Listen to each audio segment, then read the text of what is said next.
En este lunes de catedráticos nos acompañan aquí en cabina Liliana Pavón, el doctor Luis Ortega, Altagracia Concepción y la señora Sonia Vázquez también está conectada por allí debatiendo sobre las uniones tempranas, cómo podemos hacerle frente y cambiar esta realidad social que tanto nos preocupa como ciudadanos de este país. Doctor Lafontaine, antes de irnos a la pausa, usted tenía una inquietud por allí, creo que era para la señora Sonia, adelante. Y bueno, fue la inquietud que formulé y no era solamente para Sonia, sino que me gustaría ver las diferentes perspectivas. Claro, claro. Adelante, Sonia. Sí, tiene razón en que no es solo judicializar, pero es que en el caso de República Dominicana no hay judicialización de esos casos. O sea, al hospital llega una niña embarazada de 12 años y no se activa ningún protocolo para averiguar, investigar inmediatamente quién abusó de esa niña. Porque es que no lo digo yo, lo dice el Código de Protección a niños, niñas y adolescentes. Es clarísimo en el artículo 396. Eso está tipificado como un delito. Entonces, aquí no pasa nada. La niña llega a dar a luz a un hospital y no se activa ningún protocolo para ver quién cometió el delito. Entonces, eso es importante, no perderlo vista. El otro elemento tiene razón, y ya yo lo había dicho, y es lo cultural. En República Dominicana, estas uniones se siguen asumiendo de manera normal.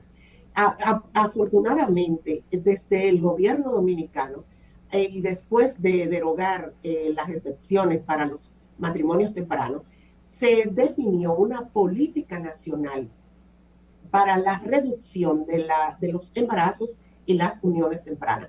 Y hay que reconocer al gobierno, con el liderazgo de la primera dama, el gabinete de niños, niñas y adolescentes, que están haciendo un esfuerzo extraordinario para atacar estas uniones y estos embarazos. Y por diferentes, o tomando en cuenta las diferentes aristas que muy bien usted planteaba.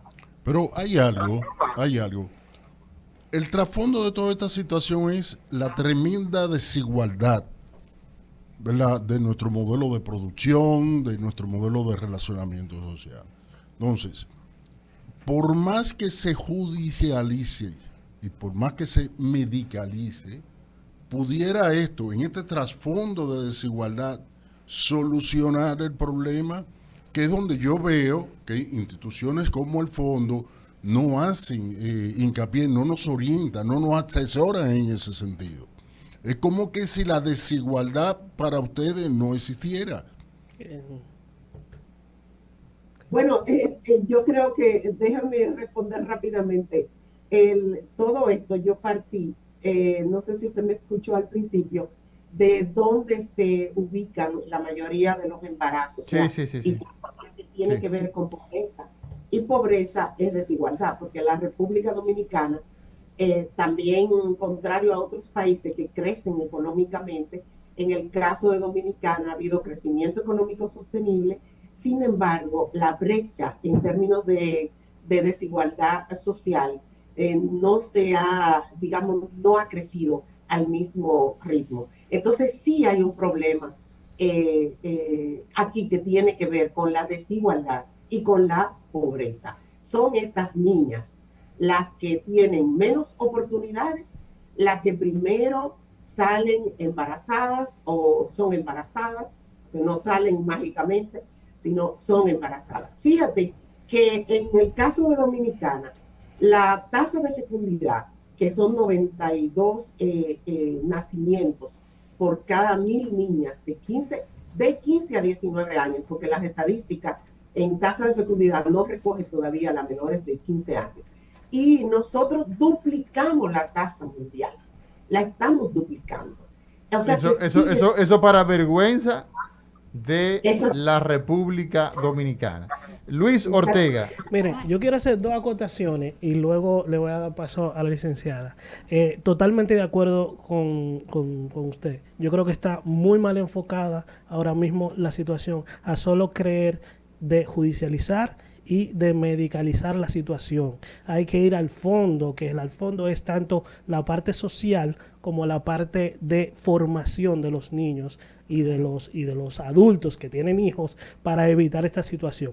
Yo le quería hacer un poco es una pregunta y un comentario, ¿no? Yo dirijo una unidad, la unidad del Santo Socorro, que es la única unidad de psiquiatría aquí que ingresan niños y adolescentes, la cual llegan muchas niñas embarazadas en nuestra unidad, mensualmente alrededor de 4 o 5 tienen un padecimiento de salud mental y están embarazadas. Y igual la licenciada o la licenciada nos puede hablar por qué es tan difícil protocolizar una situación. Yo tengo pacientes que han sido violadas, que han sido los padres lo han puesto en unión, y la formación, el engranaje entre CONANI, entre justicia, entre salud pública es totalmente inadecuada, y entonces se pasan la bola unos a otros, y nosotros tenemos que quedarnos con casi siempre la parte de la salud, porque somos los que recibimos casi siempre el problema, ¿no? Nos quedamos con la peor parte del tiempo de espera, el tratar de ayudar a esa niña, la parte psicológica. Entonces lamentablemente la parte judicial, la parte social, no vemos ese apoyo necesario, a pesar de que hace un año, como habían dicho, ya comenzaron a hacer este programa.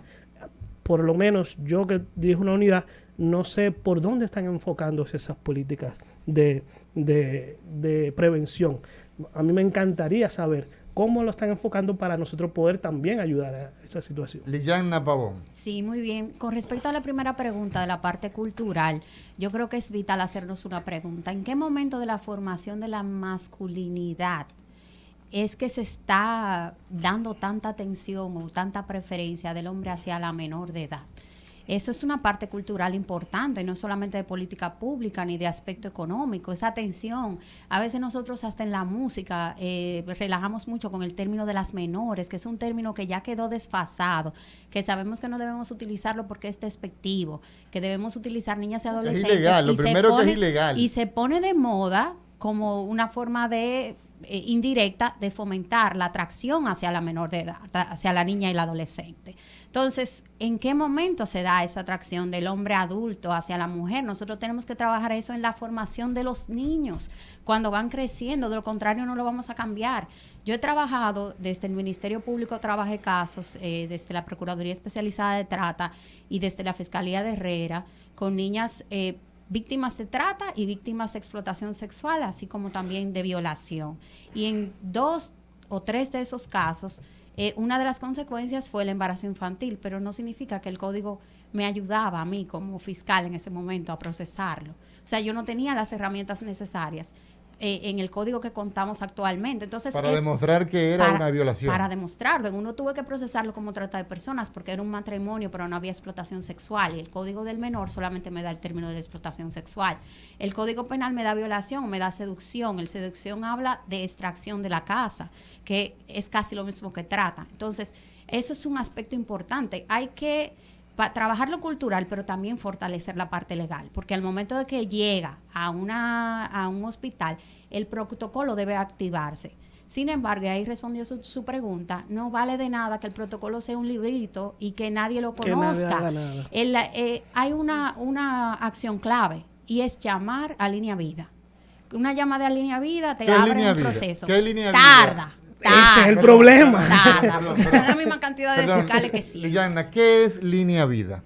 Línea Vida es un teléfono que está a la disponibilidad de la sociedad de parte del Ministerio Público, y que llamando a ese número pueden denunciar un caso sin necesidad de presentarse presencialmente. Entonces, el gran problema que tiene la Fiscalía, claro, es el cúmulo de casos. Y también la falta de instrumentos para darle asistencia psicológica. Tú tienes una niña enfrente de ti como fiscal, no la puedes entrevistar tú directamente, lo hace una psicóloga forense. Sin embargo, estás viendo las condiciones en las que esa niña o esa adolescente está, y la tienes que mandar igual para su casa, embarazada con 12 años, sin la opción de solucionar ese problema para ella, ni de solucionar la parte económica, ni de volver a la escuela porque la van a mandar para el liceo en la noche. Y con el agresor cerca. no hay un programa que apoye a ese ministerio público, que le financie los gastos de ese embarazo, que la acompañe en ese proceso, ni que como en otros países la ayude a terminar ese embarazo de una forma segura. No lo tenemos actualmente. Eso es un gran problema. Por otro lado, esa parte del protocolo hay que darla a conocer. Por eso yo creo que la parte de la formación es muy importante. O sea, hacer estos programas formativos para que los doctores, los fiscales, los profesores en la escuela, los orientadores son claves para eso. Y que aprendan a utilizar los mecanismos para tener un mayor número de denuncias, porque realmente tenemos una cifra negra muy alta. La última campaña que hizo CLADEM al respecto, que fue sobre embarazo infantil forzado, dio que nosotros teníamos 1.500 casos de embarazo anuales de menores de 13 años. Una locura. De 13 años. De 13 años, que no es lo mismo que el embarazo adolescente. Aquí solamente se habla de embarazo adolescente. El embarazo en una niña cuya pelvis no se ha desarrollado no tiene los mismos efectos en una niña de 16 que en una niña de 9. Hasta la cesárea es distinta, es una microcesárea. El piso pélvico no soporta el embarazo. Son muchos los factores, hasta los huesos se ven afectados. Esa parte médica yo sé que ustedes la manejan mejor que yo, pero nosotras hemos estudiado mucho el efecto que tiene sobre el cuerpo de la niña un embarazo cuando ella tiene menos de 13 años. Imagínense, por ejemplo, el tema de la lactancia. ¿Cómo lacta una niña de 12? Todavía no tiene el tejido mamario desarrollado. No hay con qué alimentar a otro ser. Hoy conversamos de un tema triste, un tema desafiante, desgarrador, que es el tema de las uniones tempranas, el mal llamado matrimonio infantil. Hoy contamos con Liliana Pavón, con Luis Ortega, con Altagracia Concepción y con Sonia Vázquez. Nuestros teléfonos son 809-682-9850, 809-682-9850. Hágase eco de su situación, de lo que usted piensa de este tema, de alguna situación en particular. La línea internacional es 833-380-0062. Adelante, buenas. Sí, buenas. Muy, a propósito, muy bueno el tema de embarazo a temprana edad. Yo soy de Azua. Azua está en primer lugar de las 31 provincias en embarazo y uniones de adolescentes. Y el municipio de Peralta, que es uno de los 10 municipios de Azua, está entre el primer lugar de los 10 municipios. Ahora bien, yo quiero llamar con relación a un caso que yo vi de violencia en un negocio, y yo llamé a esa línea vida para denunciarlo, y me pidieron los datos y todo, y ellos me dijeron claro que no tenían presupuesto para atender a esa denuncia desde la Procuraduría. Entonces, si tienen una línea vida para atender casos de violencia de cualquier índole, en ese caso fuera una violencia parece con una extranjera, sí. Llamé para denunciarlo, di todos mis datos, mi información, facilité mi teléfono y todo, y más nunca volvieron a llamarme para decirme si le dieron seguimiento al caso o qué, o a dónde, o qué hicieron. Solamente quiero expresar eso. Sí. Agradecer su llamada. Amaury, sí. Eso es así, y ese es un problema. Yo sé que Línea Vida trata de hacer todo lo que pueda, pero la verdad es que le falta mucho recurso y le falta mucha organización, no solamente a Línea Vida, también a CONANI, también al sistema de salud pública, también al sistema judicial, porque yo que soy un actor todos los días de esto, sé la dificultad en cuanto a comunicación y tiempo de las cosas que queremos resolver. Entonces, si llamamos de una urgencia a Línea Vida y nos dicen que el fiscal o la persona que puede ir de CONANI puede ir a los 3 días, pues es un problema, porque ya en 3 días todas las pruebas se fueron. Ya en 3 días la niña no la podemos intervenir, porque entonces vamos a traumar en 3 días más. O sea, es una serie de implicaciones que tiene el no hacer las cosas a tiempo, el no hacer las cosas bien. Y aunque yo sé que la intención de Línea Vida y está muy bien estructurada, al final queda muy corta y queda muchas cosas que pueden hacer tal vez no tienen los recursos, pero que deberían hacer. También los ciudadanos pueden ir directamente a las fiscalías. O sea, la Pero el versión problema, línea Enrique, vida es sí, Claro. la cercanía, la rapidez, pero sí pueden también presencialmente hacerlo. Los médicos tienen la tenemos opción recursos, escúchame. de llamar directamente Sí, a nosotros- la fiscalía. y Una tienen pregunta, jurisdicción Pavón. A mí me gustaría saber, con la modificación esta que sufrió el Código Procesal penal. civil. el Código Civil, tenemos entonces herramientas para la presencia de una niña, de una adolescente embarazada. Tenemos la posibilidad ya en este momento de iniciar un proceso de sometimiento a ese agresor. No, la modificación en el Código Civil fue meramente de la parte con respecto a los matrimonios. Entonces ya no debemos hablar en República Dominicana de matrimonio infantil, ¿De qué ni se de debe matrimonio hablar? adolescente. Ya- Son uniones tempranas que nunca van a tener la validez de la ley, que se dan en el hecho, pero no están validadas en el derecho. Eso no significa que no existan sentencias anteriores que hayan validado algunos matrimonios y que no se puedan revocar. Pero ciertamente el Código Penal todavía no ha sido modificado, como todos sabemos, y esas modificaciones urgen para resolver esos temas de las niñas. En mi caso, en lo que le comentaba de los casos que he trabajado, me tocó una vez trabajar un caso desde la especializada de trata de una adolescente que fue raptada en Santiago. Yo creo que tú nos hagas esa historia después que vengamos de esta Excelente. pausa, por favor, Pavón. Sí, hace unos años se sonó en los medios de comunicación el caso de una mujer que logró escaparse de una casa en Pedro Brán.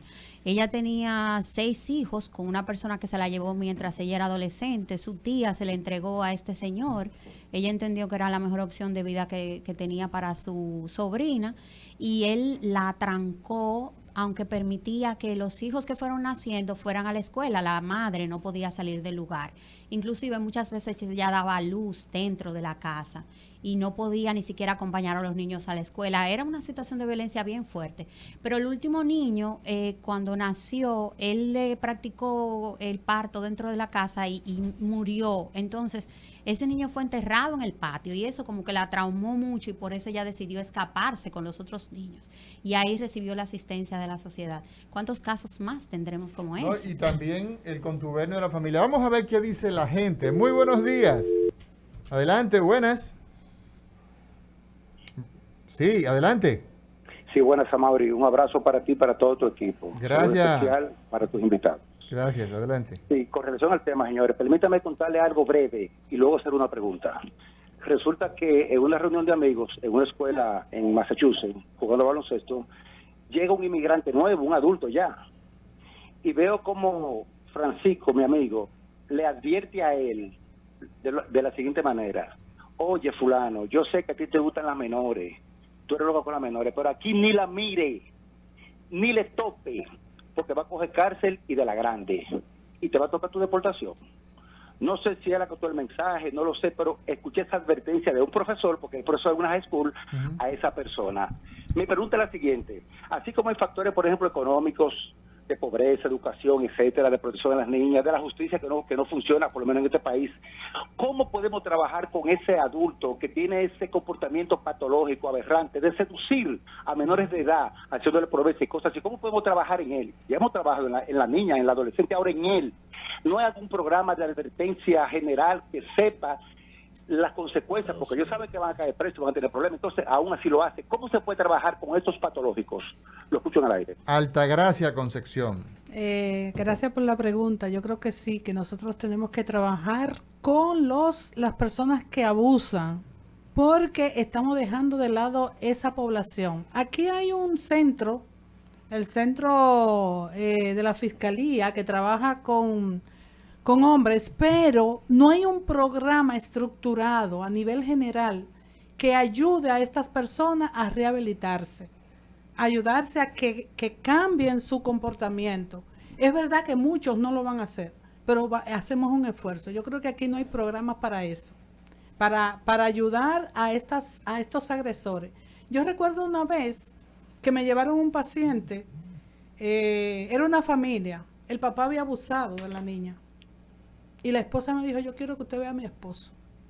Y la gente me dijo: ¿y tú vas a ver al abusador? Digo yo: sí, porque él también necesita ayuda. esa persona hay que darle ayuda. Es el abusador, hay que darle todas las consecuencias que hay, pero hay que Lo primero que tiene que trabajar pagar, con él. lo primero que tiene que pagar por el delito que cometió. Y después entonces tú puedes, evidentemente, Claro que el problema sí, de claro que salud, sí. pues ese es un paciente. Pero evidentemente que lo primero, y es donde nosotros adolecemos en la República Dominicana. Pero fíjate es una del cosa, Mauri. Perdón, Altagracia, escúchame un segundito. Es el que la gente pague las consecuencias de sus actos. O sea, Sí, sí. algo que decía Sonia que me encantó, es llamar las cosas por su nombre. O sea, es una violación. ¿Ah? Cuando tú cometes un delito y se evidencia el acto que evidentemente la ley tiene que decir que eso es punitivo, que tú tienes que purgar una pena por eso. Lo primero que nosotros tenemos que aprender es a llamar las cosas por sus nombres. Y yo estoy cansado de decir que aquí a la mayoría de los accidentes de tránsito no son, pero le seguimos llamando accidentes.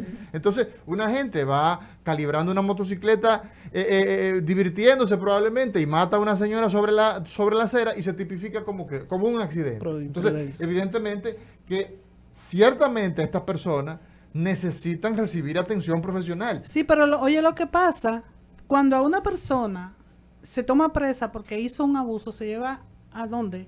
A la cárcel. ¿Y qué pasa allí? ¿Qué es lo que recibe? Lo violan.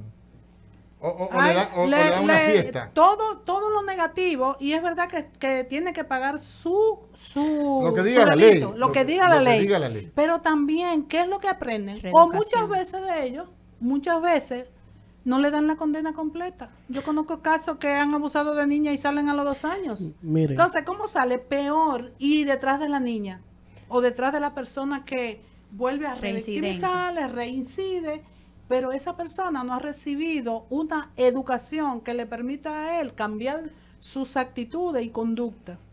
Aquí no hay programa para eso, como tampoco hay programa para adolescentes. Está estructurado que reciba adolescentes. Yo hace unos meses, 2 personas me llamaron que qué iban a hacer con 2 adolescentes que no sabían qué hacer con ellas. ¿Dónde había una casa para entrar a estas niñas? No la había. Entonces, Víctimas víctimas de abuso que habían estado con varias personas Con y no, Ani.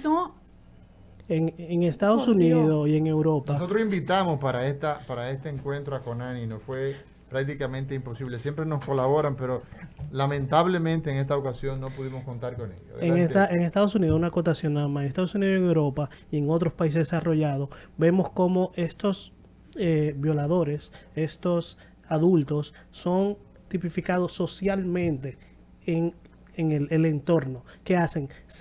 Ellos mismos tienen que identificarse como pedófilos, ellos mismos tienen que hacer la comunidad, no pueden estar a metros de colegios, de hospitales donde integren niños, y eso es una forma de contención social, porque las personas no quieren que otras personas te bullying. Eso es parte del proceso de poder estructurar la sociedad y dejar de normalizar esto de la unión entre niños y adolescentes. Pero Ortega, es solamente una observación. Eso no quiere decir que la pedofilia no sea la cotidianidad en Estados Unidos. O sea, que eso no resuelve tampoco. Ahora, a lo que iba a señalar era lo siguiente. Entonces, la población que pertenece a los sectores de oprimidos y excluidos de esta sociedad, yo tengo que hacer el consenso que no tiene protección del Estado. Sonia, por una parte, o sea, dice que no se atiende al problema de la desigualdad. No lo hay. Ortega habla que los servicios de salud no responden por parte de los servicios. Pavón, o sea, dice que no tiene garras desde el punto de vista legal para tratar el problema, o sea, directamente, y Liniana señala de que no existe programa, pues entonces no hay nada más se embromaron. Me gustaría escuchar la opinión de ustedes 4. A mí me gustaría retomar también lo que decía al inicio el doctor Nieves. Falta educación. En este país falta información y educación. Falta que nosotros nos pongamos a hacer programas de políticas públicas generales para esto. Pero nuestra población necesita educación, no solamente los niños, los padres, las personas que abusan, es educación, hay que educar. Miren, en el hogar Doña Chucha, donde yo trabajaba, llegó un programa para educación sexual para las niñas. Cuando iniciamos ese programa, había un desorden en cuanto a comportamiento sexual de las niñas. Uno decía, wow, cuando comenzamos a hacer ese programa, esto comenzó a bajar, ese comportamiento de las niñas. Son niñas con familias muy disfuncionales. Entonces, tenemos un gran grueso de familias muy disfuncionales que no están recibiendo educación. ¿Qué educación recibe? Todas esas canciones, todas las redes. ¿Qué es lo que miran estas personas? Entonces, tenemos que educar a la población. La población necesita educación, toda. Además de educación, y ya estamos casi llegando a los últimos minutos del programa del día de hoy, me gustaría ver sus pareceres desde los diferentes puntos de vista. Yo quiero que iniciemos con Sonia. Sonia, sí, por claro. favor, yo quiero saber qué tú opinas, qué hacer como conclusión de esta primera entrega con este tema de las uniones en menores, sobre todo el mal llamado matrimonio infantil. Fíjate, hay algunas cosas. Hay una que es estructural. Se requiere educar en igualdad, porque muchos de estas uniones, la violencia contra las adolescentes y las niñas, los feminicidios, radican en una educación donde el hombre crece pensando que la mujer es un objeto que le pertenece, no acepta una negación de que no quiero continuar con esta relación o se involucra en una relación nueva, y el sentido de pertenencia hay que trabajarlo desde muy temprana edad, y eso hay que trabajar el tema de la desigualdad, del tema del poder entre estos dos sexos y género, hombres y mujeres, niñas y niños. Entonces es un elemento. A los niños igualmente pasan por, nosotros apoyamos una investigación al Ministerio de Educación, y el 22% entre niños y niñas, y no había mucha diferencia por ser niño o niña, dijo haber sido objeto de manoseo, de conductas inapropiadas. Y esto quiere decir que también toca a nuestros niños. El otro elemento que lo tocó... Brevemente, por favor. Sí, el otro elemento es lo de la educación sexual. No hay ningún país, y mira que nosotros trabajamos a nivel mundial, no hay un solo país en el mundo donde se haya reducido significativamente estas uniones tempranas y estos abusos sexuales y embarazos sin que el Estado provea de un plan de educación sexual dentro de las escuelas. Entonces, bueno, República Dominicana todavía tiene esa materia pendiente. Sí. Y el otro elemento es que hay que mantener a nuestras adolescentes. Si usted quiere hacer algo con este tema, contribuya a que nuestras adolescentes mantengan sus pies dentro de la escuela. Los pies dentro de la escuela. 30 segundos, Pavón. Tus conclusiones. Nosotros estamos tratando de trabajar el tema de políticas públicas, pero realmente la fiebre no está en la sábana, ustedes decían. Sí. Cuando no trabajamos la parte cultural y tenemos una sociedad que se resiste a los cambios, no queremos los cambios en el código que se están exigiendo, no queremos educación sexual en las escuelas, no queremos que las niñas accedan a programas equitativos y que las mujeres accedan a lugares, a oportunidades, hasta en el ámbito del trabajo. Entonces, ese es el problema que nosotros tenemos, o sea, la resistencia por parte de la sociedad al cambio. Estos problemas los estamos viendo en toda la región y en todo el mundo. Yo quiero llamar la atención sobre un aspecto. Tenemos cada vez más casos de feminicidios de niñas y adolescentes. Desde el caso de Carla, el caso de Emily Peguero, el caso de la niña del panadero, los casos de esta última semana todos son casos vinculados entre la violencia sexual y el feminicidio de niñas y adolescentes. Hay que tener ojo con esto. Vamos encaminándonos hasta las peores formas de violencia en contra de las niñas. Pavón, no soy una revictimización de la víctima. No tenemos más tiempo. Una revictimización de la víctima. Yo creo que una cosa muy rápido. Tenemos que creer que tenemos la respuesta cada uno de los departamentos. Tenemos que hacer una sola línea para poder resolver los problemas. No podemos ir cada uno buscando resolver los problemas solo. Judicial, médico, sociedad, gubernamental, externo. Todos tenemos que unirnos en un solo camino y una sola solución.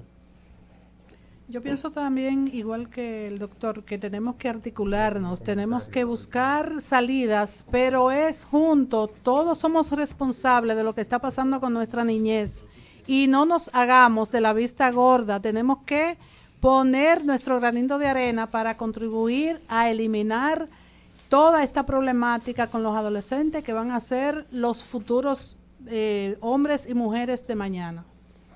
Sí, bueno, señores, lamentablemente hemos llegado al final del programa, pero pienso que hacer responsable a la sociedad que está siendo víctima de la situación que está pasando sería revictimizar a las víctimas. Bueno, mañana será otro día donde Cátedra Médica abre sus micrófonos, 10:30 de la mañana, 12 del mediodía. Señores, muchas gracias a este elenco de profesionales, a Sonia Vázquez, gracias a Pavón, Altagracia Concepción, al doctor Luis Ortega, por estar con nosotros, un tema apasionante y descarnado como es este del mal llamado matrimonio infantil.